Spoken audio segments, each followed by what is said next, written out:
दोस्तों, आज हम इस वीडियो में एक ऐसी शख्सियत के बारे में जानेंगे जो किसी पहचान का मोहताज नहीं है।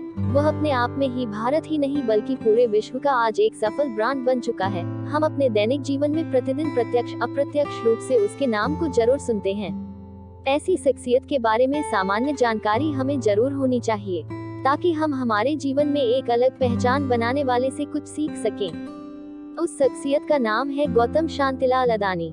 गौतम अडानी दुनिया के सबसे धनी व्यक्तियों में से एक हैं और भारतीय अरबपति, उद्योगपति और परोपकारी गौतम शांतिलाल अडानी अडानी समूह के अध्यक्ष और संस्थापक हैं। आइए एक नजर डालते हैं गौतम अडानी के परिवार, प्रारंभिक जीवन, शिक्षा और करियर आदि पर। गौतम अडानी का जीवन परिचय। पूरा नाम, रियल नेम गौतम शांतिलाल अडानी। प्रसिद्धि, फेमस फॉर अडानी ग्रुप के संस्थापक। जन्मदिन, बर्थडे 24 जून 1962। जन्म स्थान, बर्थ प्लेस अहमदाबाद, गुजरात, भारत। उम्र एज 60 साल। स्कूल शेठ चिमनलाल नगीनदास विद्यालय स्कूल, अहमदाबाद, भारत। कॉलेज, गुजरात विश्वविद्यालय, भारत। शिक्षा, एजुकेशनल। वाणिज्य में स्नातक शुरू किया, द्वितीय वर्ष में छोड़ दिया। नागरिकता, सिटीजनशिप, भारतीय। गृहनगर, होम टाउन, अहमदाबाद, भारत। गौतम अडानी का परिवार, गौतम अडानी फैमिली। पिता का नाम फादर शांतिलाल अडानी, माता का नाम मदर शांता अडानी, भाई का नाम ब्रदर विनोद अडानी, एक बहन, पत्नी वाइफ प्रीति अडानी, बेटों के नाम सन करण अडानी एवं जीत अडानी। गौतम अडानी के बिजनेस की कहानी। गौतम अडानी बिजनेस। गौतम अडानी हमेशा व्यवसाय के प्रति आकर्षित थे, लेकिन उन्होंने अपने पिता के कपड़ा व्यवसाय को नहीं संभाला। देखिए कि कैसे वह अपना व्यवसाय बढ़ाता रहा और सबसे धनी व्यक्तियों में से एक बन गया। आइए जानते हैं उनके बिजनेस के बारे में। डायमंड ब्रोकरेज फर्म से शुरुआत करना। उन्हें अपने व्यवसाय जीवन की शुरुआत 1978 में पढ़ाई को बीच में ही छोड़कर मुंबई चले गए और महेंद्र ब्रदर्स के लिए हीरा सॉर्टर के रूप में काम करना शुरू कर दिया। उन्होंने वहां लगभग 2-3 वर्षों तक काम किया और बाद में उन्होंने मुंबई के झवेरी बाजार में अपनी खुद की डायमंड ब्रोकरेज फर्म की स्थापना की। पॉलीविनाइल क्लोराइड (PVC) का आयात। गौतम के बड़े भाई मनसुख भाई अडानी ने वर्ष 1981 में अहमदाबाद में एक प्लास्टिक इकाई खरीदी और गौतम को उनके साथ संचालन के प्रबंधन में काम करने के लिए आमंत्रित किया। उनका उद्यम पॉलीविनाइल क्लोराइड (PVC) आयात के माध्यम से वैश्विक व्यापार के लिए अडानी का प्रवेश द्वार बन गया। अडानी एक्सपोर्ट्स की शुरुआत। बाद में 1985 में गौतम ने लघु उद्योगों के लिए प्राथमिक पॉलीमर आयात करने का व्यवसाय शुरू किया। व्यवसाय के बाद उन्होंने 1988 में अडानी एक्सपोर्ट्स की स्थापना की। कंपनी कृषि और बिजली वस्तुओं से संबंधित है। अब अडानी एक्सपोर्ट्स को अडानी एंटरप्राइजेस कहा जाता है। अडानी समूह की होल्डिंग कंपनी। 90 के दशक में कारोबार का विस्तार किया। 90 दशक में वैश्वीकरण की अवधि में भारत की आर्थिक उदारीकरण नीतियां अडानी के पक्ष में बदल गईं, क्योंकि उन्होंने धातुओं, वस्त्रों और कृषि उत्पादों के व्यापार जैसे विभिन्न क्षेत्रों में अपना व्यवसाय फैलाना शुरू कर दिया था। मुंद्रा पोर्ट कॉन्ट्रैक्ट का मिलना। अडानी को 1994 में मुंद्रा पोर्ट के प्रबंधकीय आउटसोर्सिंग का सरकारी अनुबंध भी मिला था। बाद में 1995 में अडानी ने अपने व्यवसाय का विस्तार करना जारी रखा और पहली जेटी स्थापित की।